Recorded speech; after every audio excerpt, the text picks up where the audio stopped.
डल झील के पास मौजूद हूँ। एक कश्मीरी ऐसा नहीं है जिसके आंख में आज आंसू नहीं है, एक कश्मीरी ऐसा नहीं है जिसके दिल में आज दर्द नहीं है, क्योंकि ऐसा पहले कभी नहीं हुआ कि कश्मीर की सरजमी पर आए किसी मेहमान को इस तरीके से मौत के घाट उतारा गया हो। और मैं अब आपको बताती हूँ कि कैसे शुरुआती जांच में ये पता चला है कि हुआ क्या था। देखिए, दो अलग अलग ग्रुप थे आतंकियों के। एक ग्रुप था जिसने ये जितने भी लोग हैं वहां पर जो मैदान में इकट्ठा हुए थे उन सबको एक जगह इकट्ठा किया। इकट्ठा करने के बाद औरतों को अलग किया गया, बच्चों को अलग किया गया और मर्दों को अलग किया गया। और उसके बाद एक जो आतंकी है वो सबसे पूछता चला गया कि तुम्हारा नाम क्या है, उससे पूछा तुम्हारा मजहब क्या है, और उससे कलमा भी बुलवाया गया। जो ला इलाहा इल्लल्लाह मोहम्मद रसूलुल्लाह ना बोल पाया उसको मौत के घाट उतार दिया गया। ये भी बताया जा रहा है कि बाकायदा पैंट उतारकर ये चेक करने की कोशिश की गई है कि उसको सर्कमसेशन उसका हुआ है कि नहीं, उसकी खतना हुई है कि नहीं, और उसके बाद बच्चों के सामने, बीवी के सामने उनको मौत के घाट उतार दिया गया है। इस जगह पर क्यों किया? क्योंकि वो दूर जगह है, वो इलाका दूर है, वहां से अस्पताल दूर है, वहां पर जितनी कैजुअलिटी होती ज्यादा खतरनाक होती। अमित शाह अस्पताल पहुंच चुके हैं जहां पर मारे गए लोगों का पार्थिव शरीर रखे हुए हैं। 27 लोगों को मौत के घाट उतार दिया इन आतंकियों ने।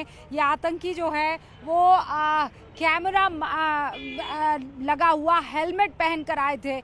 इन्होंने जो कुछ भी किया है वो सारी रिकॉर्डिंग इन सारे आतंकियों के पास मौजूद हैं। ये 3-3 के ग्रुप में आए थे।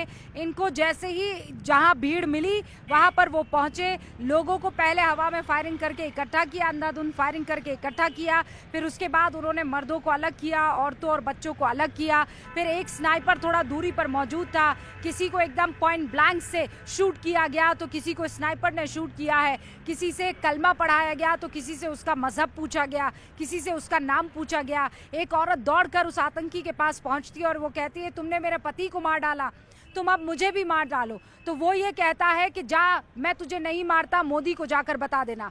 बहुत सी ऐसी चीजें हैं जो अलग अलग चश्मदीदों से निकल कर आ रही है, लेकिन सबसे बड़ी बात यह है कि वो आतंकी जिन्होंने इस घटना को अंजाम दिया है अब तक पकड़ में नहीं आए हैं। उन आतंकियों के बारे में आपको बता देना चाहती हूँ।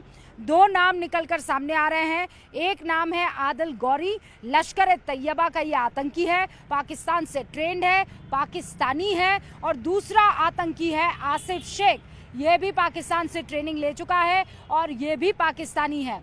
एक तस्वीर वायरल हो रही है जिसमें एक पाकिस्तानी जिस तरीके से लिबास पहनते हैं बिल्कुल वैसा ही जब्बा पजामा उसने भी पहना हुआ है। और अमित शाह इस वक्त आपको स्क्रीन पर दिखाई दे रहे हैं। अमित शाह अस्पताल पहुंच चुके हैं। यही अस्पताल में वो श्रद्धांजलि इस वक्त दे रहे हैं उन तमाम पार्थिव शरीरों को जो यहाँ पर आए थे इस जन्नत में सुकून की सांस लेने के लिए। लेकिन पहलगाम में आतंकियों ने उन सबको खत्म कर दिया, उनकी हत्या कर दी। और वो भी ऐसी, वो पल आप बस महसूस कर सकते हैं कि आपको ये मालूम है कि आप आतंकियों के हत्थे चढ़ चुके हैं और कोई इंसानियत का तकाजा नहीं है।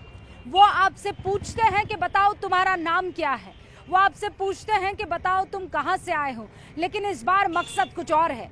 इस बार मकसद है तुम्हें पहचानना कि तुम किस धर्म से ताल्लुक रखते हो।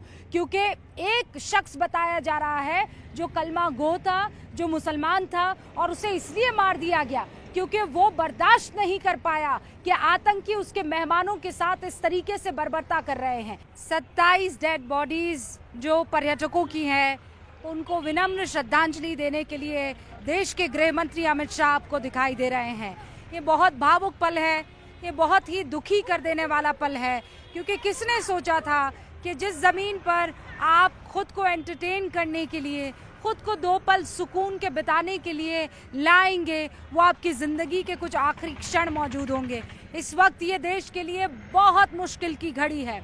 गृह मंत्री को इस बारे में अच्छी तरह से जानकारी है कि आतंकियों ने जो कुछ किया है उसने पूरे देश के सीने पर एक बहुत खतरनाक जख्म दिया है और ऐसे में अब जवाब देना बहुत ज़रूरी हो जाता है। लेकिन उससे पहले घर के बुजुर्ग के नाते घर में जो कुछ हुआ है सांत्वना देना, उनको ढांढस बंधाना, उनके कंधे पर हाथ रखकर ये कहना कि तुम इस लड़ाई में अकेले नहीं हो, जो हुआ है बहुत बुरा हुआ है, लेकिन जिन्होंने किया है उनके साथ ऐसा होगा कि उनकी आने वाली नस्लें इस बात को ता क़यामत तक याद रखेगी।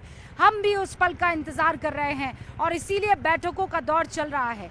ये कड़ी निंदा का दौर नहीं है, ये वो दौर नहीं है कि जब ये कहकर कि देखते हैं जांच खत्म होगी कहाँ तक पहुँचती है, बात खत्म हो जाएगी। ये वो दौर है जब एयर स्ट्राइक होता है, ये वो दौर है जब सर्जिकल स्ट्राइक की जाती है, ये वो दौर है जब 370 हटता है और कश्मीरी हाथ से हाथ मिलाकर, कंधे से कंधा मिलाकर हिंदुस्तानियों के इस्तकबाल में मौजूद रहता है। ये वो दौर है जब कश्मीरियों ने देखा है कि जब दूरियां हटती है वो वार से नहीं, वो प्यार से हटती है और उस प्यार को आगे बढ़ाने का मौका आया। उससे पहले आतंकवादियों ने इस तरीके की नृशंस हत्या की है 27 लोगों की। कोई महाराष्ट्र से आया था, कोई राजस्थान से आया है, कोई बेंगलुरु से आया था, कोई किसी और इलाके के हिंदुस्तान के आया था और वो सब आज की तारीख में बस इंतजार कर रहे हैं कि जवाबदेही क्या होगी,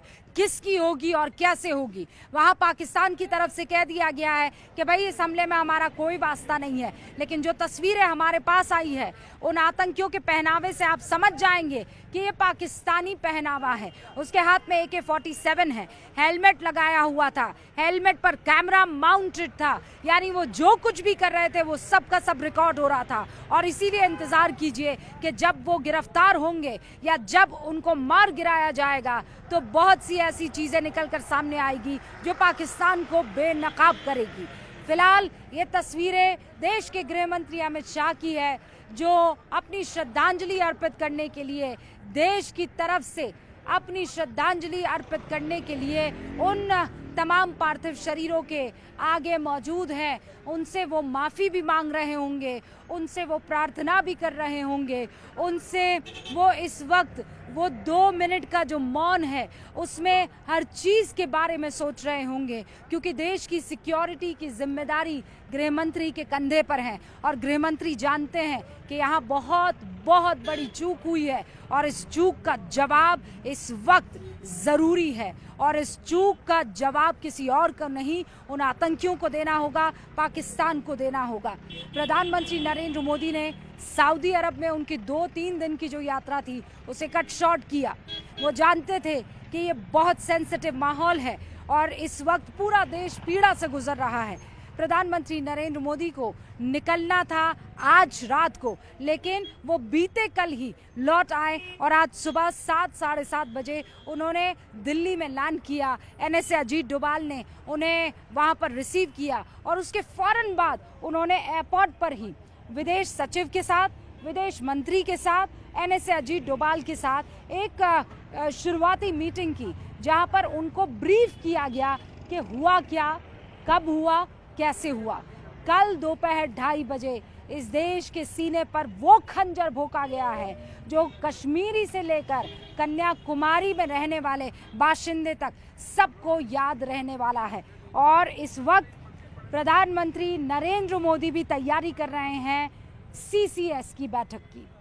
ये वो बैठक है जहां पर होम मिनिस्ट्री, रक्षा मंत्रालय, फाइनेंस मिनिस्ट्री, विदेश मंत्रालय और प्रधानमंत्री नरेंद्र मोदी ये सब एक बैठक करते हैं। और ये बैठक तब होती है जब देश में कोई बड़े फैसले लिए जाने होते हैं। अमित शाह यहाँ पर मौजूद हैं, अभी वो अस्पताल में मृतकों को श्रद्धांजलि दे रहे हैं, फिर परिवार से मुलाकात करेंगे, घायलों से मुलाकात करेंगे। और जब मैं आपको ये सारी जानकारी दे रही थी, एक बड़ी खबर आई है और बड़ी खबर आतंकियों के रूट को लेकर आई है। राजौरी से वधावन होते हुए पहलगाम पहुंचे थे ये आतंकी। करीब 2 हफ्ते पहले भारत में दाखिल हो चुके थे ये 6 से 7 आतंकी। 2 हफ्ते पहले ये आतंकी दाखिल हुए और बताया जा रहा है राजौरी से वाधवान, वाधवान से पहलगाम। यहाँ पर कश्मीरी कौन है जो मुझे रास्ता बता सकता है? रूट मुझे आप समझा सकते हैं? रूट नहीं पता बट नहीं, ये हमें, मेरे पास रूट है, इसका क्या मतलब है? राजौरी से वाधावन और वाधावन से पहलगाम होते हुए ये आतंकी पहुंचे हैं। ये राजौरी से रास्ता दैट है, इज जम्मू। जम्मू या नियर टू जम्मू या यानी जम्मू में ये दाखिल हुए होंगे, जम्मू से उसके बाद वाधावन पहुंचे, उससे आगे फिर पहुंच सकते हैं वहाँ पहलगाम की तरफ पहुंचे रास्ता होंगे। तो है, वहाँ से है रास्ता, वहाँ से रास्ता है, कनेक्टिंग रास्ता है, कनेक्टिंग रास्ता है। तो ये देखिए, अब एक आम कश्मीरी जो है वो इस चीज को बता रहा है कि रूट जो है ये जम्मू के पास जो राजौरी वाला इलाका है वहां से रूट लेते हुए ये आतंकी दाखिल हुए होंगे।